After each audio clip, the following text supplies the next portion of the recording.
ওকে, তাহলে হচ্ছে আমাদের আজকে মেইনলি হচ্ছে 6 নম্বর ক্লাস, আর 6 নম্বর ক্লাসে আমরা হচ্ছে এমএস এক্সেলটা দেখব, ঠিক আছে? তো ক্লাস নাম্বার আমরা এখানে লিখে রাখি যে 6। এখন এক্সেলটা হচ্ছে কি, এক্সেল হলো আমাদের এমএস যে অফিস আছে অর্থাৎ মাইক্রোসফট অফিসেরই আরো একটা সফটওয়্যার। যেমন এমএস ওয়ার্ড দ্বারা আমরা কি করি, সাধারণত লেখালেখির কাজ করি, বা হচ্ছে আমরা ম্যাক্সিমাম লেখালেখির কাজ করি, হালকা একটু ডিজাইনেরও কাজ আমরা এখানে করতে পারি, শেপ টেপ এগুলো। কিন্তু এমএস এক্সেলটা হচ্ছে টোটালি আমাদের এইটা হিসাব নিকেশের জন্য ব্যবহার করা হয়, ঠিক আছে? টোটাল বিষয়টা হচ্ছে আমাদের হিসাব নিকাশ এবং ইনফরমেশন টেবিল আকারে সাজানোর জন্য যে অ্যাপ্লিকেশনটা আমরা ব্যবহার করি সেটা হলো এমএস এক্সেল। তো আমরা এমএস এক্সেল ফাইল ক্রিয়েট দুই তিন ভাবে করতে পারি, যেটা আপনাদের দেখিয়েছিলাম সচরাচর। যেখানে এসে নিউ আইটেম, এখান থেকে আমরা এমএস মাইক্রোসফট এক্সেল ওয়ার্কশিট এখানে ক্লিক করলেও আমরা এখানে একটা ফাইল কিন্তু ক্রিয়েট করতে পারবো, একটা ওয়ে। সেকেন্ডলি আমরা রাইট ক্লিক করে নিউ, নিউ থেকে মাইক্রোসফট ওয়ার্ড এক্সেল এখানে চলে আসতে পারবো। দেন হচ্ছে আমরা কিন্তু এই যে আমাদের স্টার্ট বাটন বা স্টার্ট মেনু, এখান থেকেও আমরা এমএস এক্সেল লিখে সার্চ করলে কিন্তু আমরা পাবো, ঠিক আছে? শুধুমাত্র এক্সেল লিখে সার্চ করলেও আপনারা পাবেন। এই যে এখান থেকে আমরা ফাইলটা ওপেন করে সেভ এই ফোল্ডারে করতে পারি, ঠিক আছে? এই তিনটা মাধ্যমে আমরা সচরাচর আমাদের এমএস এক্সেল ফাইল ক্রিয়েট করতে পারি। ওকে, তাহলে আমরা মোটামুটি একটা এক্সেল ফাইল ক্রিয়েট করে ফেললাম, আমরা এটার নাম দিয়ে দিই ক্লাস 6।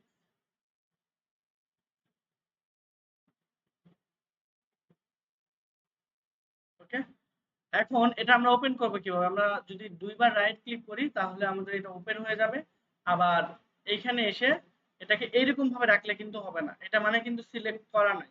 এটাতে ক্লিক করলে দেখেন যখন একটু ব্লু হয়ে যাবে, দ্যাট মিন্স এটা আপনাদের সিলেক্ট করা। সিলেক্ট করা অবস্থায় যদি আমরা ইন্টারে প্রেস করি তাহলেও আমাদের এমএস এক্সেল এইটা ওপেন হয়ে যাবে, ঠিক আছে? তাহলে আমরা এমএস এক্সেল এর কোথায় কোনটা কাকে বলে সেটা একটু দেখার চেষ্টা করি। সচরাচর এমএস এক্সেল এর এই যে প্রত্যেকটা ঘর, এইগুলোকে বলা হয় এক একটা সেল। বুঝতে পারছি? প্রত্যেকটাকে কি বলা হচ্ছে? এক একটা আমাদের সেল। তাহলে এইটা একটা সেল, এটা একটা সেল, এটা একটা সেল, সবগুলো এক একটা ইন্ডিভিজুয়াল সেল। তো এইরকম এমএস ওয়ার্ডে এই একটা শিটে মোটামুটি আমাদের সেল থাকে, মানে রো আর কলাম, ঠিক আছে? রো কলাম থাকে আমাদের এই বরাবর প্রায় এখান থেকে 10,000 প্লাস সামথিং থাকে। তো আমরা এখান থেকে যদি কন্ট্রোল প্রেস করে আরো বাটন দিই তাহলে দেখেন আমাদের 10,48,576টা থাকবে উপর নিচ বরাবর। আর বাম থেকে ডান দিকে মেবি কতগুলো জানি থাকে এখানে, সচরাচর এক্স ওয়াই জেড এই পর্যন্ত থাকে। দ্যাট মিনস আমরা যদি যাই এখানে এই যে এক্স এফ ডি এই পর্যন্ত থাকে, ঠিক আছে? তো এইগুলো আবার কিভাবে এইগুলোকে মার্কিং করা হয়েছে, প্রথমে A B C D E F G H I এরকম হচ্ছে জেড পর্যন্ত আসছে। বুঝতে পারছি? জেড পর্যন্ত আসার পর মনে করেন যে হচ্ছে জেড পর্যন্ত আসার পর জেড এ জেড বি, ও সরি, প্রথমে এই যে জেড পর্যন্ত আসছে, তারপর এ, মানে এইটার এর আবার এ ডাবল এ, তারপরে A B A C A D এরকম ভাবে এক একটা করে মার্কিং করে লাস্ট সর্বোচ্চ কত পর্যন্ত আছে আমরা যদি দেখতে চাই, এক্স এফ ডি পর্যন্ত। দ্যাট মিনস তিনবার, তাই না? এক্স এফ এক্স সি এ পর্যন্ত। যাই হোক, এখন এতগুলো ঘর আমাদের লাগবে না। আর একটা জিনিস আমাদের এখানে মনে রাখতে হবে, আমরা এখানে কিন্তু একটা শীট নিয়ে কাজ করতেছি, কিন্তু এই যে ফাইলটা ওপেন করলাম এটা আসলে একটা ওয়ার্ক বুক, ঠিক আছে? এখন এখানে আমরা নাম দিছি কি ক্লাস 6, তাহলে ক্লাস 6 হচ্ছে আমাদের একটা ওয়ার্ক বুক। এই ওয়ার্ক বুকের মধ্যে 1 নম্বর শীটটা হলো আমাদের শীট 1। আমরা চাইলে এটার নাম চেঞ্জও করে দিতে পারি। আমরা এখানে দিতে পারি যে হচ্ছে এখানে আমরা দিই যে হচ্ছে নাম্বার 1, ঠিক আছে? তাহলে 1 নম্বর শীট হলো আমাদের এইটা। এইখানে এসে যদি আমরা ক্লিক করি তাহলে দেখেন এখানে আবার শীট 2 দেখা যাচ্ছে। তাহলে এটা কিন্তু একটা শীট ছিল, এইটা আর একটা শীট ছিল। ভালোভাবে বোঝার জন্য আমি যদি এখানে লিখে দিই আপনাদের, এখানে আমি লিখে দিই যে নাম্বার বা শীট নাম্বার 1 একটু বড় করি।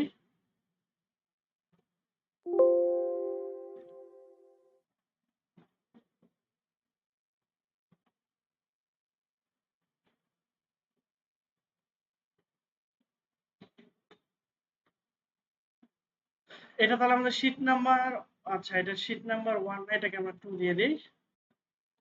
আর এইটাকে আমরা অ্যাপ্রক্সিমেটলি 1 দিয়ে দিলাম।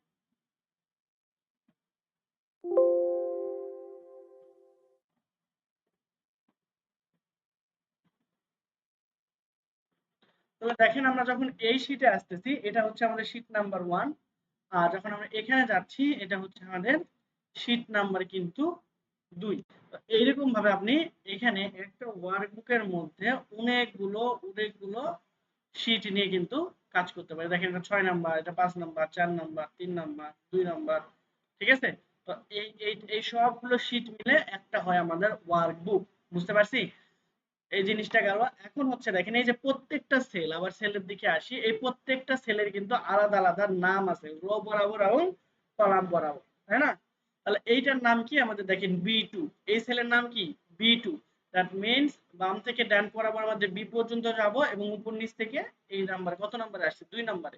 এই জন্য বাম থেকে ডানে এটা আছে কততে বিতে, এই জন্য এটার নাম হইছে বি, এবং ডান পাশে সেটার নাম্বার দেওয়া আছে কত 1। এখন আমি যদি বলি এইটা, তাহলে এটা কত হবে বলেন তো K9। এই যে উপরের এখানে এখানে কিন্তু আপনারা দেখতে পাবেন এটাকে বলা হয় সাধারণত নেম বক্স, ঠিক আছে? এখন যদি আপনি এখান থেকে আপনার মনে চায় যে আমি দেখতে চাই ZX কত নাম্বার সেলে আছে, তাহলে ZX লিখে আপনি সার্চ করবেন। আচ্ছা ZX নামে কোনো কিছু নাই। আচ্ছা আপনার মনে হলো ZX10 এরকম থাকতে পারে, এই যে ZX1, তার মানে এখান থেকে ZX নাম্বার হলো বাম থেকে ডান পর্যন্ত চলে আসছে এবং উপর নিচ থেকে এক নম্বরে আসছে। এখন এই ZX এর আপনি যদি 10 নম্বর সেলে যেতে চান, ইন্টারফেস করেন, দেখেন আপনি কিন্তু 10 নম্বরে চলে আসবেন। এখন আপনার যদি মনে হয় যে A এর 10 নম্বর সেলে আমরা যাব, তাহলে ডান বাম বরাবর কততে আসবে? বাম থেকে ডান দিকে A বরাবর আসবে এবং উপর থেকে নিচে 10 এ আসবে। এখানে ইন্টারফেস করেন, এখানে ইন্টারফেস করেন, দেখেন তাহলে আপনি এই যে A10 চলে আসবেন। এটা হলো A নাম্বার, এটা হলো 10 নাম্বার। এখন আপনার যদি মনে হয় যে না আপনি K15 এ যাবেন, তাহলে K15 লিখে ইন্টারফেস করলে আপনি কিন্তু এখানে চলে আসতে পারবেন। বুঝতে পারছেন? তাহলে এটা হলো আমাদের নেম বক্স।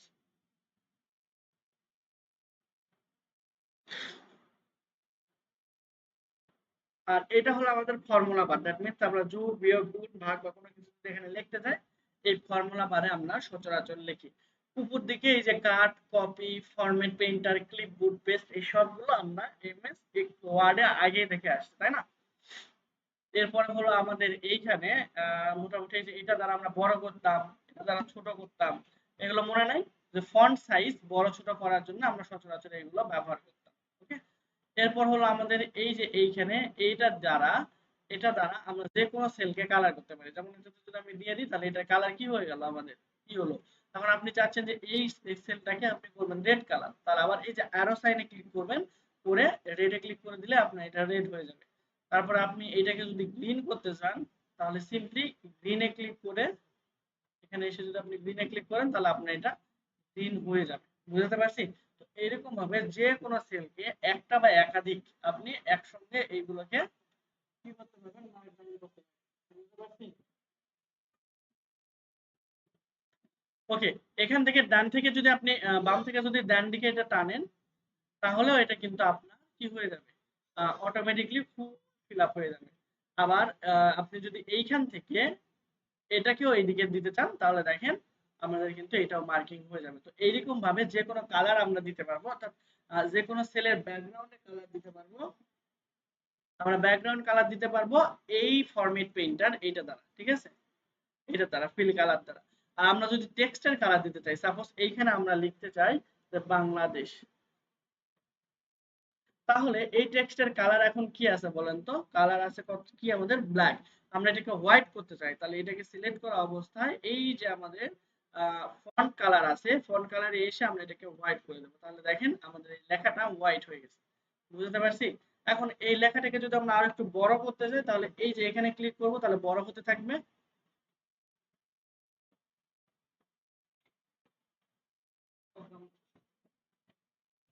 কি কি কি ওই টিপ দিছে বলে। আমরা হচ্ছে বাংলাদেশ চেঞ্জ করে হোয়াইট করে দিলাম এবং ফন্ট ফন্ট সাইজ আমরা হচ্ছে একটু বড় করে ফেলছি। ওকে?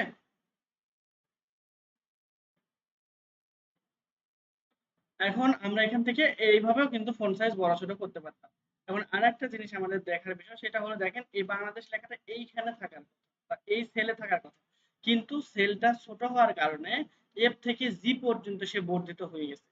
এখন জি তে কিছু নাই বলে এখন বাংলাদেশ লেখাটা পুরোটা দেখাচ্ছে। দেখে আমরা জি তে লিখেছি না জি তে লিখেছি। এখন জি এর মধ্যে যদি কোনো কিছু লেখা থাকে, সাপোজ কিছু একটা লিখলাম বা ডেমো লিখলাম, তাহলে দেখেন বাংলাদেশ লেখাটা বাংলা এর অর্ধেক পর্যন্ত আছে, বাকি অর্ধেক কিন্তু ঢুকে গেছে। তো এটাকে আমরা সলিউশন করতে পারি যে এরকম ভাবে টেনে টেনে আমরা এটাকে বড় করতে পারি, তাই না? এখন বড় করলে একটা অসুবিধা সেটা হলো দেখেন কখনো কখনো আমাদের অনেক বড় হয়ে যায় বা সময় বেশি লাগে যে যেটা পারফেক্টলি হচ্ছে কিনা এইগুলো করতে। তো এইটার জন্য বেস্ট সলিউশন হলো যে আপনার এইখানে এসে ডাবল ক্লিক করবেন, তাহলে ওর যতটুকু জায়গা লাগবে সে নিয়ে নেবে। জাস্ট উপরে এসে এই যে দেখেন যখন স্পেয়ার হয়ে যাবে বাম পাশে একটা অ্যারো সাইন, ডান পাশে আরেকটা অ্যারো সাইন, এখানে এসে যদি আপনি ডাবল ক্লিক করেন তাহলে এইটা ওর যতটুকু জায়গা দরকার সে ততটুকু জায়গা নিয়ে নেবে। সাপোজ আপনার এইরকম ভাবে আমাদের ছিল, রাইট? এখানে এসেও মানে অর্থাৎ ছোট ছিল ঘরটা, এখানে এসে আমরা যদি ডাবল ক্লিক করি ঠিক আগের মতোই তার যতটুকু জায়গা লাগবে সে ততটুকু জায়গা কিন্তু নিয়ে নেবে। বুঝতে পারছি? ওকে, সো এখন আমরা মোটামুটি হচ্ছে এখানে এই ফন্টের জিনিসগুলো বুঝলাম। এখন হচ্ছে আমাদের অ্যালাইনমেন্ট বিষয়টা এখানে বোঝা লাগবে। তো অ্যালাইনমেন্ট আবার দুই ধরনের হয়ে থাকে, একটা হচ্ছে বাম থেকে ডানে আর একটা হলো উপর থেকে নিচে। বুঝতে পারছি? তো ডান থেকে বামে আপনি কোথায় রাখতে চাচ্ছেন এবং উপর থেকে নিচে কোথায় রাখতে চাচ্ছেন এইগুলোর উপর ভিত্তি করে আমাদের অ্যালাইনমেন্ট সাধারণত 9 টাইপের হয়ে থাকে। ওকে, সো আমি এখানে আপনাকে বোঝানোর জন্য 3টা ঘর নিলাম। ওকে, সাপোজ এইখানে আমরা হচ্ছে এখানে কিছু একটা লিখলাম যে ডেমো লিখলাম।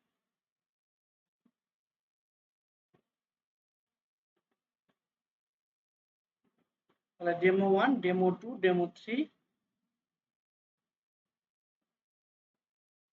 এইখানে আমরা হচ্ছে 4, 5।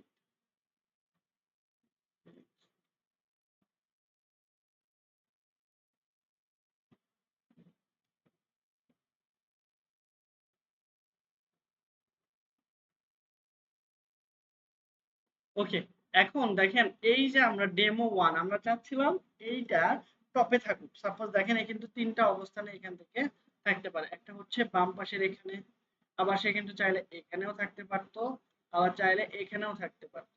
তার মানে টোটাল আমাদের অপশন আছে তাকে রাখার এরকম 9টা। কয়টা অপশন আছে? টোটাল আমাদের হচ্ছে 9টা অপশন আছে। তো আমরা যদি এই ডেমো এইটাকে একদম টপে অর্থাৎ সবার উপরে এই ঘরে রাখতে চাই, ঠিক আছে? এই ঘরে যদি রাখতে চাই তাহলে আমাদের দুইটা থেকেই টপে রাখতে হবে, তাই না? মানে হচ্ছে ডান বাম থেকে আমাদের রাখতে হবে সবার মানে বাম পাশে, তাই না? সবার বাম পাশে এবং উপর নিচ থেকে সবার উপরে, রাইট? তাহলে তো আমরা এই ঘরে আসতে পারি। তাহলে এইটা করার জন্য আমরা হচ্ছে এখান থেকে এইটা করার জন্য আমরা এখান থেকে সিলেক্ট করব। এটা সিলেক্ট থাকা অবস্থায় এই ঘর সিলেক্ট থাকা অবস্থায় এই ঘর সিলেক্ট থাকা অবস্থায় আপনি উপরে চলে আসবেন। এখান থেকে এইটা টপ অ্যালাইন, মিডল অ্যালাইন এবং হচ্ছে এখানে আপনার আছে বটম অ্যালাইন। দ্যাট মিন্স এটার দ্বারা সবার উপরে বোঝাচ্ছে মানে এইখানে, তারপর এইখানে সেকেন্ডের দ্বারা মিডিলে বোঝাচ্ছে এবং থার্ড দ্বারা আপনার নিচেরটা বোঝাচ্ছে। বুঝতে পারছি? আর এই যে এইখানে যে 3টা দেওয়া আছে সেটা হলো অ্যালাইন লেফট, একটা মিডিল আর একটা সেন্টার বা মিডিল আর একটা হলো অ্যালাইন রাইট। দ্যাট মিন্স এইটা একটা হলো এইখানে আপনি যদি এটা সিলেক্ট করেন তাহলে আপনার এইখানে থাকবে বা বাম পাশের এই 3টা সে সিলেক্ট করে থাকবে। আর যদি মিডিলে দেন তাহলে এই 3টার অপশন সে নিবে। আর যদি এইটাতে দেন তাহলে ডান পাশে নিবে। তো আমরা এইটাকে চাচ্ছিলাম একবারে টপে লেফটে রাখতে। তাহলে আমরা টপ দিলাম, নিচে এখানে লেফট দেব। তাহলে আমরা এইখানে ব্যবহার করতেছি একবারে কি তাহলে বলেন তো? টপ আর নিচ থেকে লেফট, তাই না? তাহলে এটা আমরা টপ এন্ড লেফট ব্যবহার করেছি বলে আমরা দেখেন এই দুইটা সিলেক্ট করে দিছি উপরে এবং সবার বামে আছে, তাই না? এখন আমরা যদি এখানে চাই যে তুমি টপেই থাকবা কিন্তু ডানে না বামে না, তুমি থাকো মিডিলে, তাহলে আমরা কি করে দিতাম? এইখানে আমরা সিম্পলি লিখে দিতাম যে টপ, আমরা এখানে লিখতাম যে টপ এবং এটাকে রাখতে যাচ্ছি মিডিলে, তাই না? তো আমরা এখানে মিডিল লিখে দিলাম। তাহলে আমরা এখানে টপে নিয়ে যাওয়ার জন্য কোনটাতে ক্লিক করব? টপের জন্য কোনটাতে ক্লিক করব? মাস্ট বি এইটা। আর মিডিলের জন্য এইটা, তাই না? আচ্ছা, আমরা আরেকটু বড় করি, তাহলে হয়তো আমাদের বুঝতে আরেকটু সুবিধা হওয়ার কথা।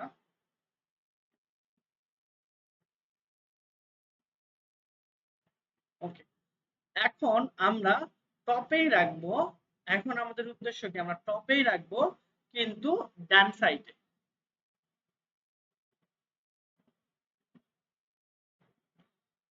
তাহলে চলেন আমরা টপ সিলেক্ট করলাম, আর সবার ডান সাইডে রাখার জন্য কোনটা দেবো? এইটা। ঠিক আছে, তাহলে টপের তিনটা বিষয় আমরা বুঝতে পারছি। দেখেন, টপে আছে কিন্তু এটা লেফটে, এটা মিডিলে এবং এটা রাইটে। এখন আমরা মিডিল নিয়ে কাজ করি, দ্যাট মিন্স এইটা নিয়ে। তাহলে আমরা প্রথমে এটাকে মিডিলে রাখবো, মিডিলে রাখবো কিন্তু সেটা থাকবে লেফটে।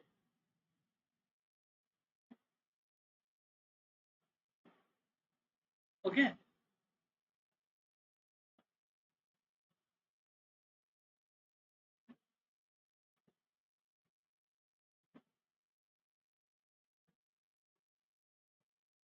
আচ্ছা, তাহলে এটাকে আমরা মিডিলে রাখবো কিন্তু লেফটে। ওকে, এখন এই লেখাগুলো আমরা একসাথে সবগুলোতে দিয়ে ফেললাম আগেই। তো দেওয়ার জন্য জাস্ট সিম্পলি এই যে এইখানে প্লাস আইকনের এখানে দিয়ে যদি আপনি ডান দিকে নিয়ে যান, তাহলে কিন্তু আপনার এই জিনিসগুলা আপনার অন্যান্য ঘরেও চলে যাবে। আপনি এরকম যতদূর পর্যন্ত নিয়ে যাবেন ততদূর পর্যন্তই যাবে। এই যে দেখেন, এইখান থেকে আমরা যদি সিলেক্ট করি, যতদূর পর্যন্ত আপনি নিয়ে যাবেন ততদূর পর্যন্ত যাবে। মিডিল লেফট বুঝতে পারছি। আমার এটা এখন আপাতত দরকার নাই, এগুলো আপনি ক্লিয়ার করে ফেলতে পারবেন। ওকে, এখন দেখেন এটাকে আমরা রাখতে চাচ্ছিলাম মিডিলে কিন্তু লেফটে। তাহলে আমরা এখান থেকে মিডিল দিব, এই যে আমাদের মিডিল, মিডিল দিয়ে দিলাম। আর আমরা রাখতে চাচ্ছি কোথায়? লেফট, তাহলে লেফটে সিলেক্ট করব। এখন আমরা মিডিল কিন্তু মিডিলে তাই না, একবারে সেন্টারে রাখতে চাচ্ছি, মিডিল দিয়ে আর এখানে সেন্টার। তাহলে আমরা কোনটা সিলেক্ট করব? মাঝখানে, মাঝখানে। তাহলে দেখেন উপর থেকে এটাও মাঝখানে, ডান বামেও মাঝখানে। বুঝতে পারছি? দেন হতেছে আমরা যদি এখানে মিডিল কিন্তু রাইট সাইডে, তাই না? মিডিল কিন্তু রাইট সাইড, এটা যদি করতে চাই, তাহলে এখানে আমরা একটু চেঞ্জ করে রাইট সাইড দিয়ে দিই। ওকে, তাহলে উপর থেকে আমরা এটাকে সিলেক্ট করব মিডিলে, কিন্তু আমরা দিব রাইট সাইড। তাহলে দেখেন এটা আমাদের মিডিল এবং রাইট সাইড চলে গেল। ওকে, তো সেম প্রসেসে এটাকে হচ্ছে আমাদের একবারে বটম, তাই না? একবারে নিচেরটা আমরা এখন ইউজ করব, এই যে এটা নিচেরটাকে সাধারণত কি বলা হয়? বটম। তাহলে এটা আমরা বটমে রাখবো, বটম কিন্তু লেফট। ওকে, এরপর হচ্ছে আমরা বাকিগুলো এভাবে দিয়ে দিই। এটা আমাদের বটম কিন্তু লেফটে থাকবে। দেখেন এটা অলরেডি এইরকম ভাবে করা আছে, যে বটম এবং সবার, আচ্ছা লেফটেরটা তো দিছি না। ওকে, বটন কিন্তু সবার লেফটে, এই যে দেখেন বটন এবং সবার লেফটে আছে। এটা আমরা বটমে দিব কিন্তু মিডিলে বা সেন্টারে। ওকে, এটাকে আমরা সেন্টার দ্বারা সংজ্ঞায়িত করি, মিডিল দ্বারা বোঝাচ্ছি উপর নিচেরটাকে ধরলাম। হ্যাঁ, তাহলে এখানে বটম কিন্তু সেন্টারে থাকবে। তাহলে এটা দ্বারা হচ্ছে আমরা বোঝাচ্ছি বটম, কিন্তু সেন্টার দ্বারা বোঝাবে কোনটা? মাঝখানেরটা। তাহলে আমরা মাঝখানে দিয়ে দিলাম। আর বটম কিন্তু রাইট হলে, রাইট আমরা এটা লিখে দিই।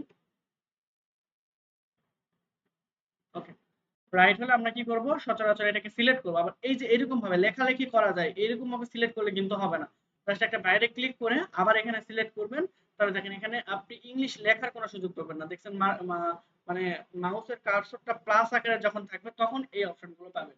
আর যদি এরকম ব্রিফ করে একটার পর একটা দাঁড়ির মতো, তাহলে এখানে আপনি লিখতে পারবেন, অন্যান্য ফাংশনালিটির কাজগুলো করতে পারবেন না। দেখেন সবগুলো ডিসেবল হয়ে গেছে ম্যাক্সিমাম। বুঝতে পারছি? আর এটা একটা বাইরে তখন ক্লিক করবেন, করে আবার এখানে ক্লিক করে জাস্ট এখান থেকে আমাদের উদ্দেশ্য কি ছিল? বটম এবং রাইট আমরা করে ফেললাম। ঠিক আছে, তো এই 9 ধরনের সচরাচর আমাদের কি হয়? অ্যালাইনমেন্ট করা লাগতে পারে। বুঝতে পারছি? তাহলে এখন এইগুলো আমরা হচ্ছে যদি সবগুলো মিলে একটা ঘর করতে চাই, এই এখান থেকে মনে করেন যে এ থেকে আমরা ই পর্যন্ত সবগুলো মিলে একটা ঘর করতে চাই, তাহলে কি করব? টোটালটা সিলেক্ট করব, করার পর এ থেকে ই পর্যন্ত আমরা সিলেক্ট করব 14 নম্বরে ঘর। হ্যাঁ, তাহলে এই এখন এটা করার আগে আমি আপনাকে বলি, এখন এই ঘরের নাম কি?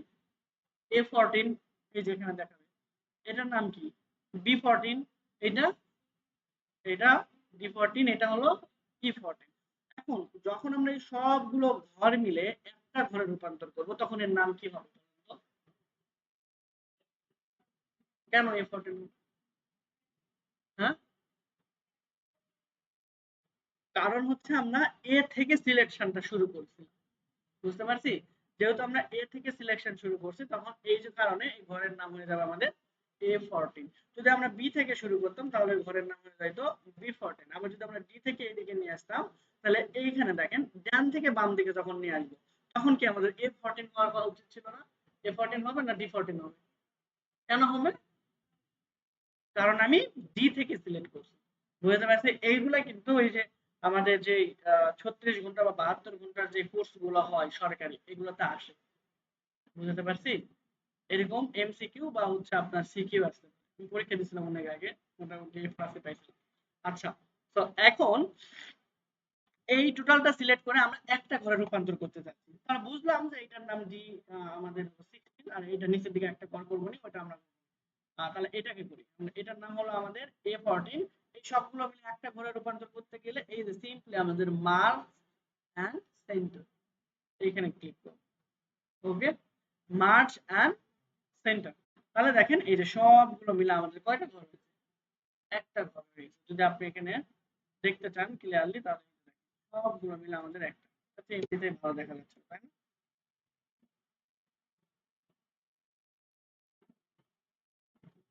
ওকে, তাহলে এইটা হলো আমাদের এই ঘরের নাম A14। আর এখান থেকে যদি আমরা ডি থেকে যদি এদিকে সিলেক্ট করি করে আবার যদি এই সবগুলো মিলে একটা ঘরে রূপান্তর করি তাহলে মার্জ এন্ড সেন্টার করে দিলে এই ঘরের নাম হয়ে যাচ্ছে আমাদের কি বলেন তো?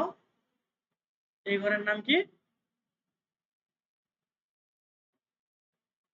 D16 হওয়া উচিত ছিল তাই না? মার্জ করার পর এটা আমাদের অটোমেটিকলি চেঞ্জ হয়ে যাচ্ছে, এ থেকে শুরু হয়ে গেছে, ঘরের মতো ডিজাইন হয়ে গেছে। যাই হোক, তো এখন এইগুলো আমাদের কখন কাজে লাগবে? বা এই মার্জ এন্ড সেন্টার, এখানে শুধু মার্জ এন্ড সেন্টারে আছে না অন্য কোনো কিছু আছে? হ্যাঁ, অন্য অনেক কিছু আছে, যেমন দেখেন এই দুটো আমরা সিলেক্ট করলাম করে আমরা এখানে মার্জ এন্ড সেন্টার না করে যদি শুধুমাত্র মার্জ সেল করি তাহলে এটা শুধুমাত্র মার্জ হবে, আপনি যেখানে লেখেন বাম দিক থেকে লেখা শুরু হবে। আর মার্জ এন্ড সেন্টার আমরা যেটা করেছিলাম এইটাতে এখন যদি আমরা লেখা শুরু করি তাহলে এখানে মনে করেন যে বাংলা, তাহলে দেখেন একবারে সেন্টার থেকে শুরু হয়েছে। আর এটা কি সেন্টার থেকে শুরু হয়েছে? না, এটা শুধুমাত্র মার্জ হয়েছে। ওকে, এরপরে হচ্ছে আমাদের মার্জ অ্যাক্রস, এই টোটালটা আমরা সিলেক্ট করি। এই যে দেখেন টোটালটা আমরা সিলেক্ট করলাম, করার পর এইখানে মার্জ থেকে আমাদের মার্জ অ্যাক্রস যে লেখাটা আছে এটাকে আমরা করলাম করে একটু বড় করে দিলাম, ঠিক আছে? তো এখানে আমরা বাংলাদেশ, আচ্ছা বাংলায় লিখলাম। তাহলে দেখেন এই মার্জ অ্যাক্রস এইটার দ্বারাও আমাদের কি হচ্ছে, এই যে মার্জ অ্যাক্রস এইটার দ্বারা আমাদের কি হচ্ছে বাম থেকে ডানের দিকে যাচ্ছে, বুঝতে পারছি? আর এটা আর এখান থেকে কি হচ্ছে যে আমাদের মার্জের সেন্টার, এটা না সরি উপরেরটা মার্জ একবারে মার্জ হচ্ছে কিন্তু ডান থেকে বাম দিকে সমান স্পেস ভাগ করে মাঝখান থেকে লেখাটা শুরু হবে, ঠিক আছে? আর আমরা যদি এটাকে আবার আনমার্জ করতে চাই, দ্যাট মিন্স আগের অবস্থায় নিয়ে আসতে চাই, তাহলে আবার এখানে ক্লিক করলেই এটা আনমার্জ হয়ে যাবে। অথবা আপনি যদি মার্জ করলাম করার পরে যে এখানে আরো বাটনে ক্লিক করে আনমার্জ সেল এখানে ক্লিক করলে আবার কিন্তু আগের মতো হয়ে যাবে। আপনি যদি এইটাকেও আগের মতো করতে চান আবার মার্জের এখানে ক্লিক করে দিবেন, তাহলে কিন্তু এইটা এই বাংলাটা আবার A14 এ বা A18 এ চলে আসবে, ঠিক আছে? ওকে, আচ্ছা আরো দুই তিনটা ফাংশনালিটি আছে, সেটা হলো রাফটেক্স এবং এই তিন চারটা এগুলো নিয়ে একটু পরে কথা বলতেছি। তার আগে বেসিক কিছু আমরা আলোচনা করি। যেমন দেখেন এইখানে আমরা যদি 1 2 3 এরকম ভাবে লিখি, এখন যদি আপনি একজন মনে করেন যে হচ্ছে আহ কি বলে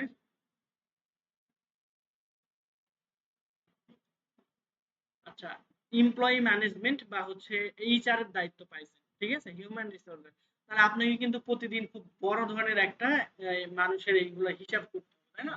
তো হিসাব করতে করতে বা আপনাকে অনেক বড় একটা লিস্ট দেওয়া হলো ডাটা এন্ট্রির জন্য, তো মনে করেন যে 1000টার মতো প্রোডাক্ট আছে বা এরকম হচ্ছে আপনার 1000টা প্রোডাক্টের নাম এখানে লিখতে হবে, এখানে সিরিয়াল নাম্বার লিখতে হবে, ফোন নাম্বার দেওয়া আছে, জাস্ট আপনাকে দিছে যে আপনি 1000টা এরকম ভাবে সাজান, নাম ফোন নাম্বার ইমেল সবগুলো এলোমেলো হয়ে আছে আপনি একসঙ্গে করেন। তো তাহলে জাস্ট ওখান থেকে মানে কপি করে এখানে এসে পেস্ট করবেন, যে কপি পেস্টের কাজ যেটা বলে। কিন্তু আপনার 1000টা যদি এরকম একটা একটা একটা করে সিরিয়াল লিখতে যান তাহলে কত সময় লাগবে মনে। তো এই জন্য আপনি কি করবেন, জাস্ট 1 2 3 এই তিনটা লিখবেন, ঠিক আছে? প্রথমে কয়টা লিখবেন, 1 2 3 এরকম ভাবে তিনটা লিখবেন। লেখার পর এই একে এই আপনার মাউসের কার্সরটা নিয়ে এসে 3 পর্যন্ত টানবেন, তাহলে কত হলো, তিনটা একসাথে সিলেক্ট হয়ে গেছে। এখন এই বড় প্লাস আছে এইখানে এসে এই যে কর্নারে চলে আসবে, দেখেন কর্নারে আসছে, দেখেন প্লাসের এটা কিন্তু চেঞ্জ হচ্ছে, তাই না? যখনই চেঞ্জ হবে তখন ওইটাকে ধরে নিচের দিকে টানবেন যত দূর পর্যন্ত আপনার দরকার। 1000 হলে 1000, 2000 হলে 2000, প্রায় 10,776 পর্যন্ত আমরা যেতে পারবো, তাই না? তখন দেখেন কন্ট্রোল অ্যারো প্রেস করলে আমরা দেখেন 10,48,576 পর্যন্ত আমাদের লম্বালম্বি বরাবর ঘরগুলো আছে। আবার যদি আমরা কন্ট্রোল প্রেস করে উপরের আরেকটা সাইন ক্লিক করি তাহলে আবার উপরের দিকে চলে আসবে, ঠিক আছে? এই যে এরকম ভাবে আমরা ঘুরতে পারি যে কোনো জায়গায়, বামে ডানে, দেখেন একবারে লাস্টের দিকে চলে আসছে, একবারে বামে লাস্ট দিকে চলে আসলাম, এটা ডানের লাস্ট দিকে, এটা নিচের লাস্ট সেল, এটা উপরের লাস্ট সেল, ঠিক আছে? এই যে সো আমরা হচ্ছে এখানে তাহলে কি করতে পারবো, যে আমাদের যদি লিস্ট দেয় এরকম ভাবে সিরিয়াল নাম্বারটা খুব ইজিলি লিখে ফেলতে পারো। সেম প্রসেসে আমাদের কখনো কখনো রুটিন করার প্রয়োজন হতে পারে, তখন বার মাস এই জিনিসগুলো চলে আসে, তাই না? তো আমরা সাপোজ মনে করেন যে জানুয়ারির পরে কি হয়, ফেব্রুয়ারি, বা আমরা এখান থেকে মে থেকে শুরু করি। মে এর পর সচরাচর কি হয়, জুন, তারপর জুলাই, তারপর আগস্ট, এরকম। তাহলে আমরা যদি বাম থেকে ডান পাশে এই যে এখানে প্লাস ছোট হয়ে গেল, বাম থেকে যদি টানি দেখেন অটোমেটিকলি বাকি মাসগুলো কিন্তু চলে আসবে, মে জুন জুলাই আগস্ট এরকম। সেম প্রসেসে আপনার যদি এখান থেকে উপর থেকে নিচ বরাবর দরকার হয়, নিচ বরাবর কিন্তু চলে আসে। আবার জুন থেকে উপরের দিকে উঠালে দেখেন জুনের থেকে আগে যেগুলো ছিল, জুনের আগে মে, তার আগে এপ্রিল, তার আগে মার্চ, তার আগে ফেব্রুয়ারি, এইগুলো দেখছেন ম্যাজিক। বাম পাশে আসলে এইভাবে চলে আসবে। এখন শুধু এখানে তো ফুল মাসগুলো আসে, কখনো কখনো আমাদের অর্ধেক মাস লেখা লাগতে পারে, তাই না? যেরকম হচ্ছে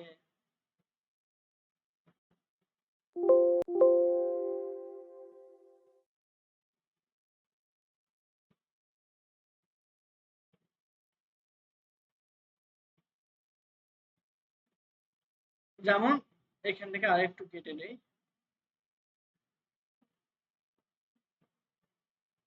আচ্ছা, এই যে ডাটাগুলো যে আমাদের অনেক বেশি হয়ে গেছে, তাই না? এইগুলো আমরা রিমুভ করতে পারবো কিভাবে?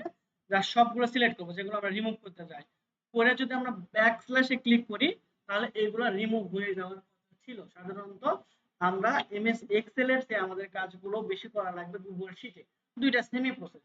তো ওইখানে জাস্ট সিলেক্ট করে ব্যাক স্পেস ক্লিক করলে আপনার এটা চলে যায়, কিন্তু এমএস এক্সেল এ এটা হয় না। এখান থেকে একটা ফরমেশনে এটা রিমুভ করা লাগে, সেটা হলো কি আপনি রাইট ক্লিক করবেন, তারপর এখান থেকে যে ক্লিয়ার কন্টেন্ট এখানে ক্লিক করলে চলে যাবে, আদারওয়াইজ কিন্তু এটা যাবে না যত চেষ্টা করেন, ঠিক আছে? সো এখান থেকে আমি এটা রিমুভ করে নিলাম। আবার একটা হলে সমস্যা না, একটা হলে আপনি এরকম ঘর ধরে রিমুভ এর যে এখানে ব্যাক স্পেস দিলে চলে যাবে, ঠিক আছে? কিন্তু একাধিক হলে এটা প্রবলেম হয়। ওকে, যাই হোক, এখন আমরা চাচ্ছিলাম যে অর্ধেক মাসে যদি হয়, যেরকম হচ্ছে জানুয়ারির অর্ধেক লিখলাম, যাক, তাহলে দেখেন সবগুলো মাসেরই অর্ধেক পর্যন্ত লেখা চলে আসবে, মানে 3টা ওয়ার্ড পর্যন্ত, দেখছেন? যেরকম হচ্ছে দেখেন জানুয়ারি, তারপর ফেব্রুয়ারি, মার্চ, এপ্রিল, মে, 3টা ওয়ার্ড পর্যন্ত আসছে। সেম প্রসেসে আমরা এইখানে